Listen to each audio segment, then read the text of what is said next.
ឆ្នាំទី2លៀបធំនៅពាក់កណ្ដាលខែ12ពាក់កណ្ដាលខែធ្នូនឹងឆ្នាំទី2ឆ្នាំខាលបាទអបអសាទ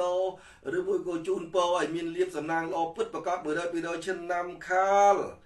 ដែលមានលៀបសំណាងល្អនៅពាក់កណ្ដាលខែ12គិតគូលោកធំនឹងជួយសម្ដោះប្រពន្ធចាស់ព្រឹទ្ធាចារ្យមនុស្សផ្ទុយភេទនិងផ្ដល់លៀបផ្ដល់សេរីចូលមកដល់ដៃនៅពាក់កណ្ដាលខែ12នឹងរូតរះកើតរៀបឲ្យបានច្រើនឆ្នាំទី2ឆ្នាំកាលលេខសំណាងរបស់នៅឆ្នាំកាលគឺ979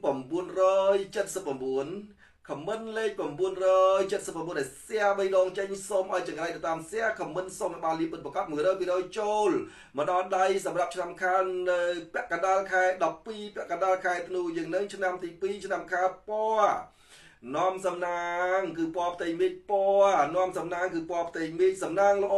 ណាឆ្នាំខាលឆ្នាំទី2នៅពាក់កណ្ដាលខែ12ខែធ្នូនឹងហេណាបានសូមប្រសិទ្ធិពរជ័យមុននឹងប្រសិទ្ធិពរជ័យសូមអធិស្ឋានសម្រាប់អស់លោកប្រុសលោកស្រីដែលរកមើលទិញលេខរៀងមុនក្នុងខែឆ្នាំរឿងរ៉ូស៊ី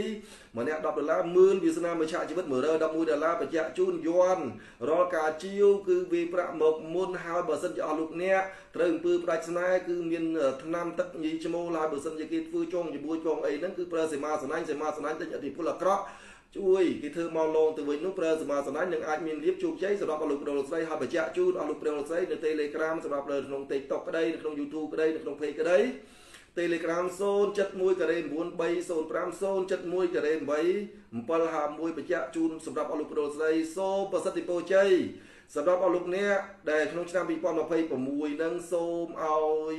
មានលៀបព្រោះឆ្នាំទាំង12ជាឆ្នាំកូនពៅក្នុងឆ្នាំ2025នឹងហើយសូមប្រសិទ្ធិពរជ័យ